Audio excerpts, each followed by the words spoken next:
Les gros bidous, coucou, coucou. Alors, c'est le dernier épisode de Un jour un tarot. Donc, ma réponse au hashtag qui est lancé par Sylvie de Papote et Lunaison. Donc, je passe pas trop de temps à vous expliquer le principe, les numéros, tout ça. Vous avez déjà vu passer l'info. Je remets juste les liens en dessous. Et pour donc cette troisième vidéo, on va faire les défis de 21 à 30 et on va commencer directement par le numéro 21 dont le thème était le pop culturel. Alors dans ma collection de tarot, celui que je qualifierais de pop culturel, et je vais avouer que j'en ai pas des masses, c'est le tarot d'ego de Imi Skill. Je vous mettrai les liens en dessous. Encore une fois, c'est un tarot de Marseille, donc c'est forcément un tarot que je n'utilise pas beaucoup, voire pas du tout, parce que je tire pas les cartes avec le Marseille, que je n'aime pas du tout ce système, que je n'accroche pas du tout au Marseille, mais bon, voilà, il en faut pour tous les goûts, c'est juste pas du tout le mien. Donc pourquoi j'achète ce genre de tarot si c'est pas mon truc? Bah pour déjà soutenir des artistes, donner de la visibilité à ces jeux aussi via ma page, en particulier ma page Instagram, et pour réaliser de temps en temps quand même des tirages avec. Alors je les lis pas façon Marseille, je les lis comme je lirais un Rider-Waite-Smith. Et voilà, ça permet aussi de promouvoir des tarots qui sont des tarots plutôt alternatifs et avec de la diversité dans les représentations, dans les corps qui sont représentés. Ce qui, vous le savez, compte pour moi et qui est la raison pour laquelle je partage du contenu sur le tarot. J'ai un doute que tout apparaît à l'envers. J'espère que non, parce que j'ai pas envie de faire 1000 pauses dans ma vidéo. Donc voilà, il est magnifique. Vous aurez compris, le thème de ce tarot, c'est un tarot de rappeuse. Et on a à chaque fois l'île Kim et la maison Dieu, la maison déesse. Dans ce cas-ci, ça a été renommé. Donc on a à chaque fois le nom de l'artiste et le nom de la carte de tarot.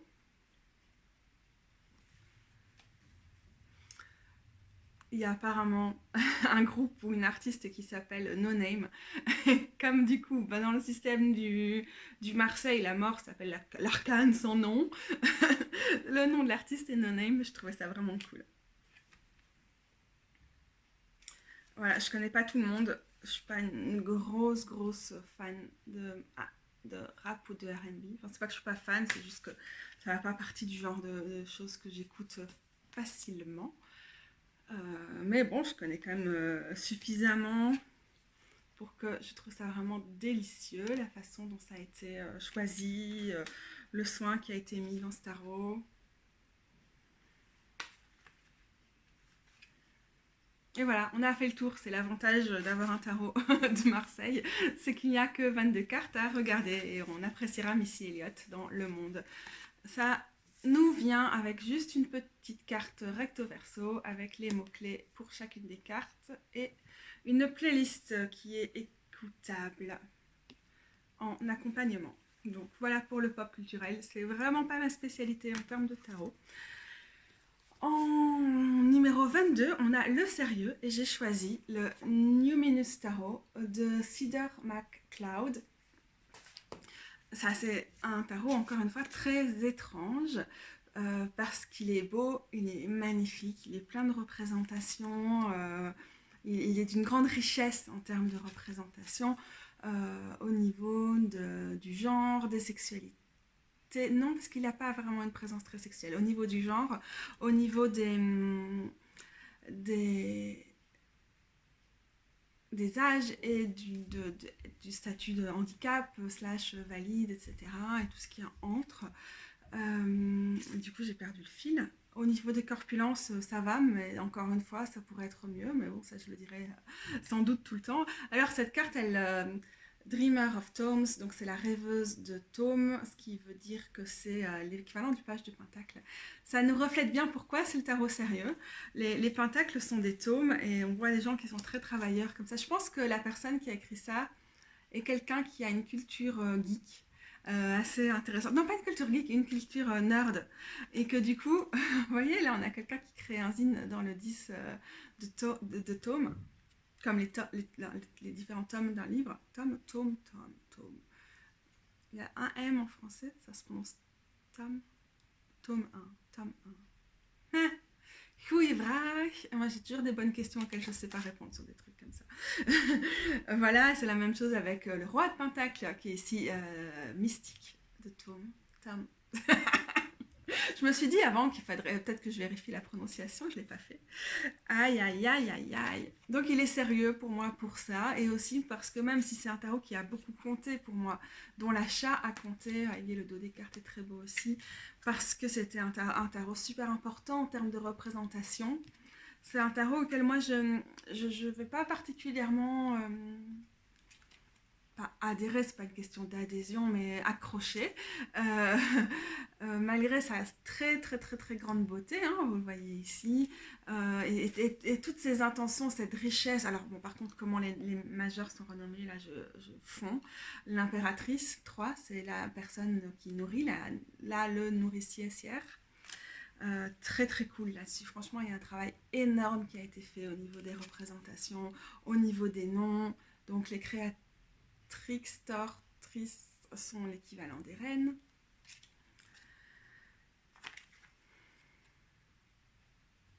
Voilà, sérieux parce que je trouve que ça ressort. Oh, regardez-moi, là, le fondateur trice pour l'empereur. Parce qu'il y a un travail qui a été fait très sérieux sur le tarot, il est sérieux, et aussi pour vraiment ce côté intello en fait, dans lequel je pourrais complètement me retrouver, quoi. J'adore écrire, j'adore lire, je crée des zines et tout ça, mais qui me le rend un peu sérieux. Sinon c'est juste que visuellement c'est pas trop mon univers. Je rentre pas complètement dans l'image, et là je le vois, et vous voyez, je fonds, quoi. J'ai envie de tirer les cartes plus souvent avec lui et tout, mais de facto c'est un tarot. Je sais qu'il y a plein de gens, il n'y a qu'à voir par exemple l'atelier Blanche, je sais plus comment ça se dit, sur Instagram, l'a choisi pour son guérisseur.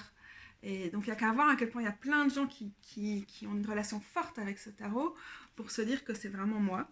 Mais de mon côté, voilà, ça n'a jamais fonctionné incroyablement comme j'aurais espéré.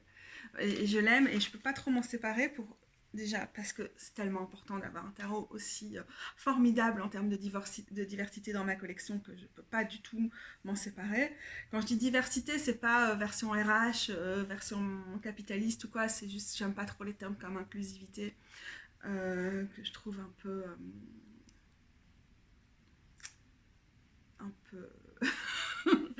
qui me conviennent pas, et je veux pas rentrer dans le sujet parce que je l'ai déjà fait. Et la diversité des représentations, pour moi, c'est-à-dire qu'il y a une véritable représentativité de diverses personnes dans nos sociétés, quoi. Voilà, donc il est bien abîmé au niveau de la tranche, c'est ce côté un peu pas terrible des bords. Des bords dorés. J'ai reçu le White Newman en édition limitée hier, et c'est la même chose, je l'ai déjà abîmé vu ma façon de travailler avec les cartes. Donc je me vois pas le revendre, je me vois pas forcément, pas à cause de son état, je suis pas sûre de pouvoir le donner parce qu'il est vraiment important. Bref, je voulais que ce soit court cette fois-ci, on est qu'au deuxième. Et sérieux aussi, pourquoi? Parce que le guidebook est un vrai livre, et qu'il est super intéressant, passionnant, trop bien foutu, trop tout. Donc sérieux pour ça aussi. Et enfin, parce que sinon je vais pas y arriver, il y avait une campagne Kickstarter pour une 3e édition, je pense. Donc la qualité des cartes, j'en sais rien, sera peut-être très différente sur la 3e édition. Regardez-moi ça, mais c'est tellement important d'avoir des tarots avec ce genre de représentation. Surtout dans le contexte actuel, vous me comprenez. Waouh, la folle, c'était important de la sortir. C'est le chariot. Le fou a un peu cette dimension avec l'arc-en-ciel aussi, pardon. Oui, donc je pense que le Kickstarter est encore en cours, à vérifier, parce que sinon c'est vraiment une chouette occasion. Yael ne sort pas ce tarot tout le temps, donc il faut parfois attendre quelques mois ou années avant d'avoir une nouvelle édition. Allez, on continue, hein, sinon on va jamais y arriver. Le créatif, encore un tarot indépendant, comme les 3 précédents, auto-publiés comme les 2 précédents, pardon. Et encore un tarot super intéressant. J'ai choisi le Guided Hands, parce que c'est la technique de collage. Ah, déjà j'adore le dos, regardez. C'est une technique de collage qui me plaît. Je pense que c'est évidemment, quand on veut quand on veut faire un tarot d'un niveau professionnel, pour pouvoir l'éditer, je crois que c'est forcé qu'à un moment, il y a des retouches à l'ordinateur. Mais ceci dit, ça a un côté très collage, vrai collage, enfin un collage fait pas digitalement, ce qui est ce que je préfère, chacun son truc. Mais en ce qui me concerne, c'est évident que c'est ce que je cherche dans les collages, des côtés qui sont pas trop lisses. Voilà, c'est un tarot queer, évidemment, et fait par une personne queer. Ah, c'est amoureux, c'est trop kiffant, j'adore. Donc, surtout créatif par rapport à la technique. Et aussi, je trouve qu'il prend des libertés. Il a quelque chose de vraiment spécial, d'original. Je n'ai pas beaucoup retrouvé dans d'autres. Et ce serait difficile pour moi d'expliquer en quoi, mais pour moi, il a vraiment cette vibe de créativité. Ah, qu'il est beau. Alors là, j'ai ressorti 2 tarots avec le Numinous et lui. 2 tarots que j'utilise vraiment pas souvent parce que je les ai utilisés au moment où je les ai eus, mais ça va faire maintenant quelques années. Euh, Peut-être 2018. Ouais, je dirais ça fait 3 ans que je les ai. Et du coup, entre-temps, je les ai moins utilisés. Et ça me fait trop plaisir de les voir. En plus, ils sont bien colorés et tout, bien comme je kiffe. Waouh, je les adore. Ah, cet ermite, il me fait quelque chose. Du coup, je suis tellement contente que moi qui pensais faire une longue vidéo, j'ai envie de vous montrer toutes les cartes, tellement je les trouve magnifiques. Euh, c'est con, mais voilà quoi. Allez, je vais choisir une ou 2 cartes. Oh, ben voilà, déjà le diable, moi je kiffe. Kiffe, je kiffe tout. J'aime bien comment a été fait la mort, la roue de la fortune, le monde sur cet effet collage sans personnage. J'aime vraiment beaucoup ces cartes-là. Allez, Katou. Du coup, voilà, pareil pour la roue de la fortune. J'adore les couleurs. Ah, je ne trompe pas forcément sur une autre qui est un de mes coups de cœur. Je vous avais sorti la lune aussi, peut-être pas. Toujours dans le même esprit. C'est pas la majorité des cartes qui a cet esprit-là. La plupart, elles ont des personnages. Mais ben, on est déjà passé par celle-là, Katou. J'ai pas trouvé mes préférés. Ah, des comme ça, par exemple, j'aime vraiment beaucoup.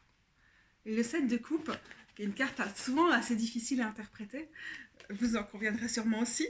Je trouve qu'elle est souvent super belle dans des tarots. J'ai souvent envie de la sélectionner, elle. Et au niveau des corpulences, on a quand même déjà une certaine diversité. De même au niveau des couleurs de peau et la représentation de divers continents. Regardez.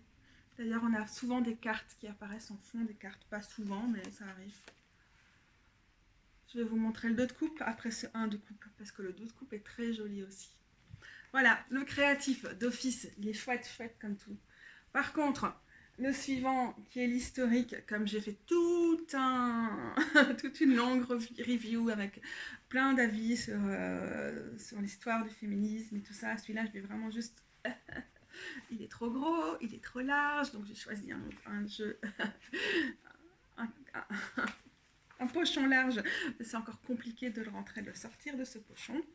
Donc, je vous renverrai vers ma vidéo, c'est le Daughters of the Moon, dont j'ai la version flamande, non, hollandaise, néerlandaise, Dochters van de Maan.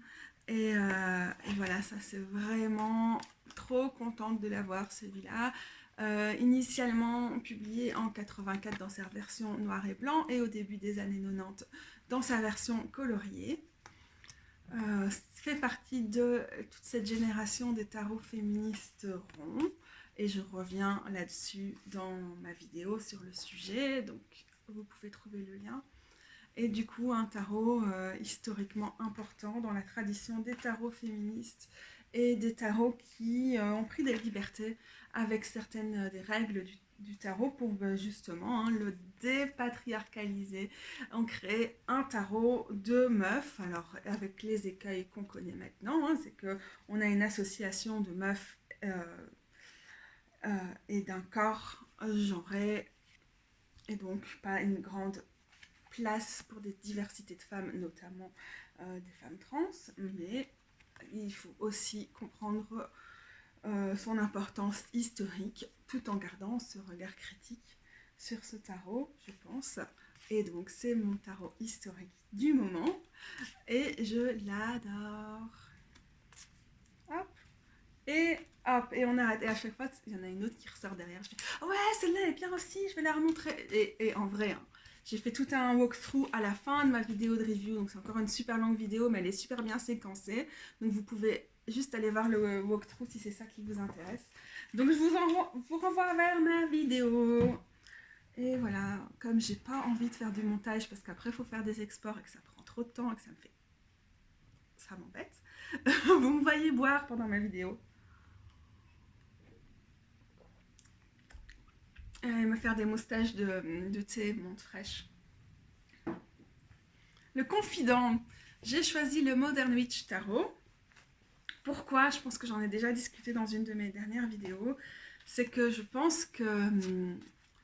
ou peut-être c'était quelque chose que j'ai commencé à aborder dans les premières vidéos de cette série-ci, où on disait, ok, qu'est-ce qui est plus médiumnique comme tarot? C'est quoi le tarot qu'on va plutôt utiliser pour travailler avec des déités et tout ça? Je fais partie des personnes qui trouvent que celui-ci est un excellent tarot pour l'introspection ou pour organiser un projet créatif, organiser sa semaine de travail, ouais, se poser des questions sur soi, où on en est, qu'est-ce qu'on veut dans la life, tout ça, mais pas forcément un tarot qui fonctionne au niveau plutôt plus intuitif. Et donc, c'est un tarot plutôt d'introspection, on va y arriver, et pas forcément un tarot qui fonctionne pour moi, hein, parce que pas de difficulté à imaginer que pour d'autres personnes, il peut fonctionner pour d'autres choses, plus intuitive. Donc tarot d'introspection, de planification, d'organisation, tout ça. Et du coup, confident, parce que j'ai l'impression d'être devant une pote avec qui je peux discuter de mes problèmes, de comment j'ai envie de m'organiser, de qu'est-ce que j'ai envie de créer, tout ça, sans forcément m'attendre à des grandes révélations, des grands messages de mes guides ou des trucs comme ça, quoique pourquoi pas, ça peut arriver. Mais confident pour ça, parce que c'est un tarot plus introspectif. Même si pour vraiment aller en profondeur dans l'introspection, on n'est pas dans le genre de couleurs et on est dans des efforts insuffisants au niveau des représentations pour que je me retrouve dans ce tarot, que je me vois dans ce tarot, mais néanmoins, c'est une belle bête qui est intéressante et que je qualifierais volontiers de confident. Alors là, pour ces derniers, il n'en reste plus que 5 maintenant, mais pour ces 10 derniers défis, disons, encore une fois, je ne sais pas quel terme utiliser, c'est plus la galère parce qu'il faut que je fasse entrer des nouveaux tarots dans chacune des cases et parfois c'est un peu encore plus qu'avant du bricolage pour vous présenter différents tarots. Alors, ensuite, on a l'effrayant. J'ai pas vraiment des tarots effrayants, genre tarot d'Halloween ou des vampires ou des trucs comme ça. Encore que, hein, tout est relatif. Qu'est-ce qu'on entend par effrayant ou pas avec cela. J'ai un tarot qui me fait un peu flipper et je pense qu'il est plus qu'effrayant, il est creepy. Et c'est un tarot que je suis encore en train de retransformer. Je dois encore faire une couche sur les bords et tout ça parce que je l'ai beaucoup transformé. C'est le Wildwood. Je pense qu'il s'appelle le tarot des monts enchantés en français, mais je suis pas sûre. J'ai décidé comme je l'ai découpé, j'ai décidé de le garder pour en faire un oracle. J'en parle dans ma vidéo sur les modifications de jeu, encore un lien à ajouter. Il y a des très belles cartes. Je parle vraiment de mon point de vue personnel quand on dit que je le trouve creepy. Bon, vous avez vu, j'ai rehaussé de métalliser. Hein. Et je pense qu'il va fonctionner comme oracle. Je comprends pourquoi il y a des gens qui l'adorent. Mais moi, personnellement, et je les ai mises de côté, et je les ai scellées avec du washi tape, parce que je veux bien comprendre que ça ne fera jamais partie de l'oracle que je vais créer avec lui. Il y a une série de cartes comme ça, que je trouve juste creepy. Je n'ai pas d'autres termes. Et donc, il me fait un peu flipper. Et j'espère que je vais plus avoir envie de l'utiliser une fois que je les aurai virées de ma collection.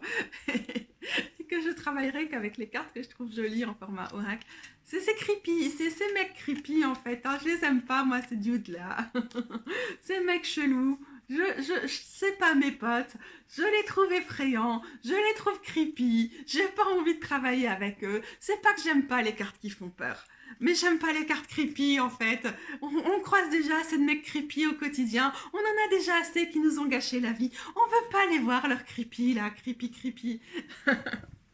Donc voilà, vous entendez ma voix monter de 3 octaves, c'est que je le trouve creepy. Je vous ai montré les trucs creepy, maintenant j'ai juste envie de remettre mon washi tape dessus et de faire genre tu n'existes plus creepy. Mais sinon, toutes les cartes ne sont pas creepy et je veux dire, j'ai pas de problème à garder une partie des cartes dites masculines dans mon jeu, hein, c'est pas ça le problème, c'est juste que sur certains, je trouve vraiment que la représentation de ces vieux gars-là, elle est juste creepy, c'est tout. Mais à part ça, voilà, toute celle-ci ne m'évoque pas, ne me donne pas envie. Bon, ça peut paraître un peu effrayant, mais ça ne me donne pas envie de hurler en mode creepy. Voyez, c'est pas, c'est juste, il y a des belles cartes. Il y a les creepy. Il m'effraie. Bon, on va passer. J'espère que le thème suivant est un peu plus doux, histoire que je me calme. Le vintage. J'ai choisi cette édition du Pamela Colman Smith, du Wade Smith, qui est une édition US Games, mais dans son édition anglaise. C'est la dernière édition qui a été publiée par Ryder. Donc, vous savez, on appelle souvent ce jeu le Ryder Wade Smith, alors que Ryder, c'est juste l'ancien éditeur d'il y a fort longtemps, ça n'a plus vraiment de pertinence aujourd'hui. Wade, c'est Edward Wade, qui est le concepteur plutôt au niveau des textes et de l'esprit des cartes, et Pamela Colman Smith, c'est celle qui a été choisie pour illustrer et qui a décidé d'illustrer les mineurs, qui nous donne aussi un tarot qu'on peut s'approprier plus facilement aujourd'hui. Et en fait, ça a été créé en 1909 et ça n'a pas forcément pris directement. Ça n'a pas eu un énorme succès. Et puis dans les années 60-70, certainement avec un retour du New Age et tous ces trucs-là, il y a eu un regain d'intérêt pour des jeux comme celui-ci. Et donc, on a eu plusieurs éditions. Et apparemment, celui avec la boîte bleue, j'ai googlé hein, parce qu'il y a différentes périodes et en fonction même des fautes de frappe, parce que Coleman est par exemple mal écrit sur le texte, on peut identifier lesquels sont les plus rares. Moi j'ai juste payé ça, je pense, à 7 € à pêle-mêle. J'étais juste contente d'avoir un Wade Smith plutôt ancien comme ça. Puis à un moment j'ai googlé et je me suis rendu compte qu'en fait, c'est pas que ça vaut des milliers et des cents, mais ça vaut peut-être 60-70 € chez la bonne personne. Parce que c'est les éditions qui sont intéressantes, étant donné on les trouve moins que celles des années précédentes, et c'est les toutes dernières chez Wade, chez Ryder. Et alors voilà, moi je l'utilise plus maintenant, parce qu'elles sont trop jaunes en fait dans les couleurs. J'aime bien l'édition centenniale du Wade Smith. Je suis moins convaincue par les jaunes de celle-ci. Voilà, en fonction des éditions, vous allez avoir des détails qui vont plus ou moins ressortir. C'est le dos des cartes. Mais voilà, en fait, je sais pas si c'est mon défaut d'être historienne de formation, je pense pas que tout le monde est forcément comme ça, mais j'ai un côté, vous voyez, mon petit chapeau années 20, ma petite robe années 70, j'adore le vintage, et j'adore les antiquités, et j'adore collectionner, et donc je craque assez facilement pour des tarots vintage, et pour plein de choses en fait, anciennes. J'ai une rapide tendance à faire des collections. Alors j'ai trouvé ça, je sais plus si c'est 50 cents ou 1 € à un moment au marché de la place du jeu de balle à Bruxelles. Et alors après, à chaque fois, je vais faire des petites recherches sur l'histoire. Et ça, c'est un Lenormand, c'est une édition qui date du 19e siècle, qui est apparemment aussi super rare. Et je tire pas beaucoup de Lenormand, je suis pas du tout une spécialiste de la question. Mais les cartes sont vraiment magnifiques, je l'adore. Et donc je profite de cette vidéo sur les jeux vintage pour vous montrer cette édition-ci. C'est publié chez Dondorf, qui est un éditeur allemand, je pense. Et donc voilà, c'est une version rare aussi. Et que je garde précieusement parce que je la trouve trop belle et que je suis trop contente d'avoir fait une affaire. Je pense que c'était dans le bac à 1 € et que c'était la fin et que du coup il liquidait tout à 50 cents, je pense. En tout cas, le pire que j'ai pu payer, c'est 1 €. Celui-ci par contre, je l'ai aussi acheté au jeu de balle et je l'ai payé super cher. C'est une édition du Grand Lenormand. Et c'est un peu difficile parce qu'il y a la boîte rouge et la boîte bleue et les boîtes qui s'emboîtent comme ça. Vous pouvez passer beaucoup de temps sur internet à chercher quelles éditions c'est. Mais en gros, fin du 19e, début du 20e. Et, et voilà, c'est des très belles cartes. Elles ne sont pas du tout abîmées ni rien. Du Grand Lenormand, qui sont assez anciennes. Je ne l'utilise pas parce que notamment il y a vraiment des clichés sexistes, antisémites et tout ça dans les dessins des cartes qui me posent grandement problème.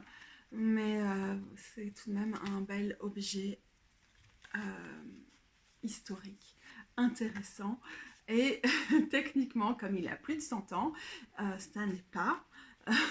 les deux derniers ne sont pas vintage, mais ce sont des antiquités. Alors celui-ci pourrait encore dater des années 20 parce que c'est tout un travail. Et encore une fois, j'ai un peu oublié ce que j'avais trouvé là-dessus.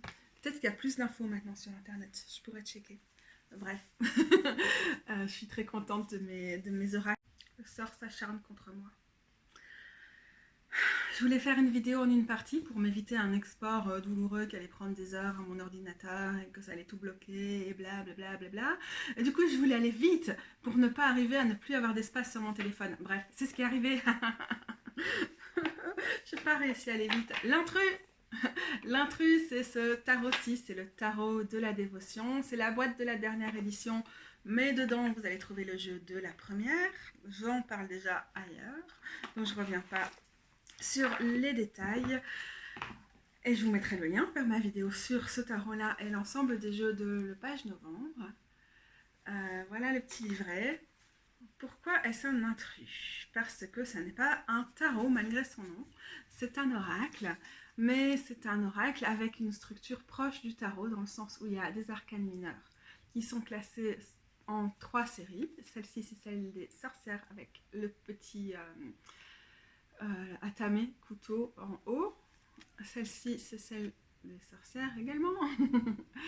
Et on a aussi les pèlerins avec la petite bougie en haut. Et enfin, on a les chevaliers avec la petite ficelle en haut, disons la corde. C'est pas petit. Voilà. Donc, voilà pour les majeurs, pour les mineurs, pardon. Et puis, on a des arcanes majeures qui sont aussi rangées en série. Je vais en montrer quelques-unes pour montrer un petit peu la diversité de ce tarot / oracle.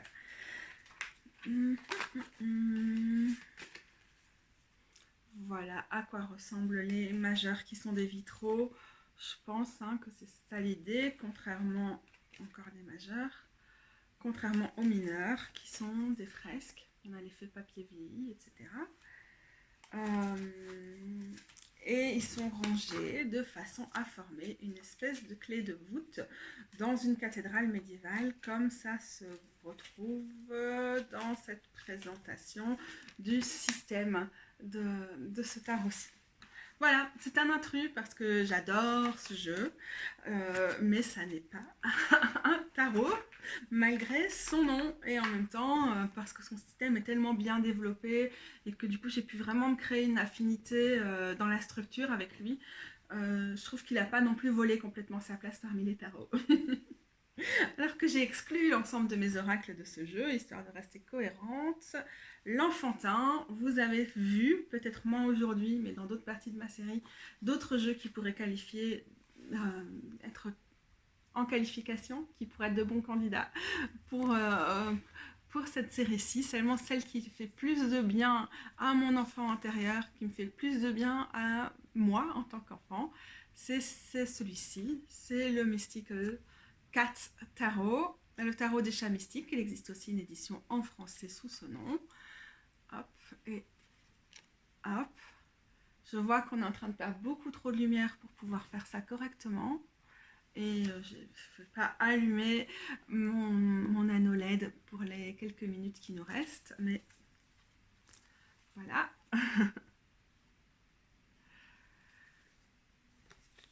J'ai l'impression... Allez, vas-y, fais un peu la mise au point quand même. Voilà, j'ai l'impression que ça va être assez évident quand même pour vous. Pourquoi ce tarot est assez enfantin, pourquoi il me fait du bien. C'est dans l'image, le dessin. Je tiens à signaler que j'ai une version plutôt ancienne de US Games. Ça fait 5 ans que je l'ai. Et que les dernières éditions n'ont pas la même qualité de cartes. Genre, elles sont mieux. Comme mon Magical Dogs Tarot, de la même créatrice que je présentais dans la première vidéo. Donc voilà, si vous envisagez de l'acheter, sachez déjà qu'ils auront sûrement l'air de meilleure qualité. Et je termine avec le chat, qui est le fou, dans ce tarot. Voilà, il me fait vraiment plaisir sur ce côté enfantin. Il me fait du bien, je me sens bien dans sa compagnie et tout ça. Ah, c'est marrant ça. Ok, j'ai choisi celui-là pour l'inconnu. J'ai choisi celui-ci pour l'inconnu. C'est le Witch's Wisdom. Et j'ai fait ma liste au début du mois. Du coup, maintenant, ça fait 25 jours. En me disant, ok, je viens de le recevoir, mais c'est tout un monde pour moi. Je ne sais pas si je vais réussir à fonctionner avec ce tarot-ci.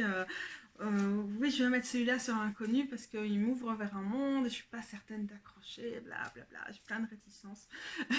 Et je ferai une review de ce tarot qui en fait m'a conquise Enfin, j'étais conquise, hein, je ne l'ai pas acheté parce que je le détestais, je l'ai acheté parce que je trouvais ça magnifique. Mais j'étais sceptique par rapport à certains éléments dont je parlerai du coup dans une vidéo ultérieure, promis. Si elle traîne un peu à arriver, c'est parce qu'elle n'en sera que plus, plus dans le détail et dans la réflexion. Mais c'était l'inconnu parce que quand je l'ai reçu, avec son système de tarot à l'envers au niveau des arcanes majeures, une certaine quand même interprétation qui lui est propre au niveau des mineurs, et cette envie de travailler en nous lançant dans la nature. Et vous avez vu, hein, il y a quelques cartes. On a vu cette carte du monde, qui est ici le numéro 1, parce que les majeurs sont inversés, entre guillemets, parce que je trouve pas forcément que c'est le terme adéquat. On a quelqu'un qui quitte le monde en feu et qui s'en va vers les forêts, vers les collines, et qui va se lancer dans l'inconnu qui est la nature et les esprits de la nature, on pourrait dire ça comme ça. Et j'étais un petit peu décontenancée par ce projet. Au début, je trouvais ça trop beau comme image, et puis quand je commençais à lire, j'étais non, je suis pas d'accord avec les intentions qui ont été mises dedans, ça me chiffonne, ça me cringe, blablabla. Donc c'était mon inconnu parce que j'avais aucune idée quand et comment j'arriverais à travailler avec lui, à m'y connecter. Et puis finalement, je l'ai emporté avec moi à la campagne. Et ça a fonctionné, on a accroché, je l'ai mieux compris. Enfin, je dirais pas, je pense qu'il a encore une bonne part d'inconnu en lui pour moi. Mais ça a vraiment donné des résultats très très forts. C'était un vrai plaisir.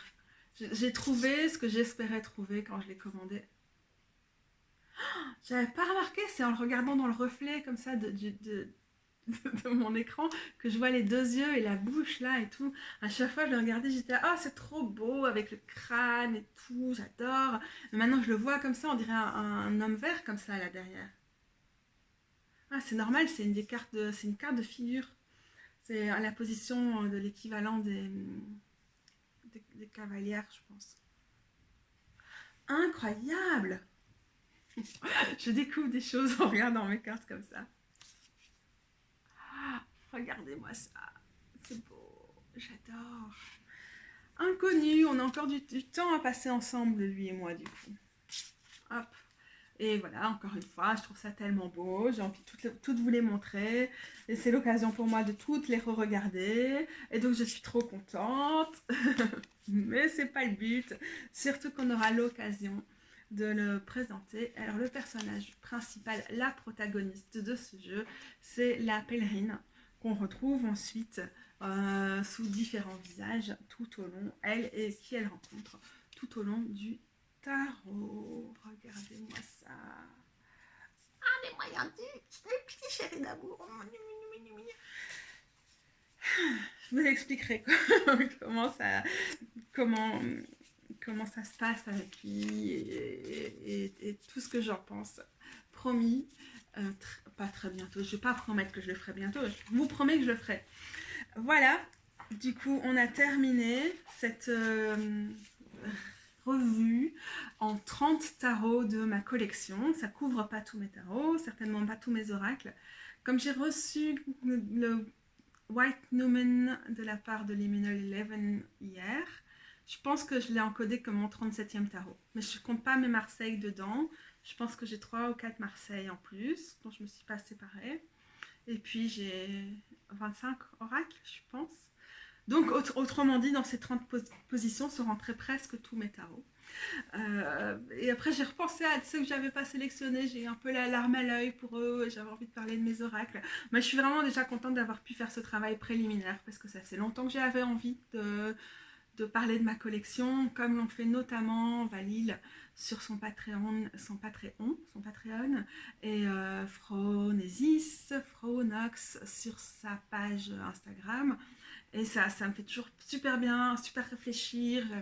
J'ai toujours des nouvelles choses qui viennent quand je réfléchis à ça. Donc je lui remercie Sylvie de Papote et Lunaison d'avoir créé cette série de hashtags, de 30 hashtags sur tout le mois de juin, qui m'a permis de réfléchir davantage à ma collection. C'est encore en chantier, mais c'était vraiment très agréable de pouvoir partager ça avec vous. Et puis il y a plein de nouvelles personnes qui sont arrivées sur ma chaîne à cette occasion, certainement grâce au partage de Sylvie, mais en tout cas un énorme merci de m'avoir rejoint ici. Ça me fait plaisir que cette communauté gagne en personnes, en échange, en richesse, et voilà, ça m'a droit au cœur. Merci. Et je sais pas pourquoi j'ai pris ce truc maintenant en fin de vidéo de faire hey, les gros bidous et de m'envoyer un cœur. Je ne peux pas le faire aujourd'hui, sinon ça va vraiment devenir cheesy. Un petit peu gnangnan. Non, non, non, je vais vous dire au revoir d'une façon digne et distinguée. Et à la prochaine, tout ça, tout ça. La reine, elle en fait qu'une, c'est ça? Attendez, je sais. Je suis obligée de me regarder pour voir comment ça donne. La main doit être un petit peu plus lâche comme ça, non? Salut les gros bidous, merci beaucoup et à très bientôt. J'ai l'air conne mais je trouvais que ça allait avec mon chapeau. Et c'est pas plus con que ça, si.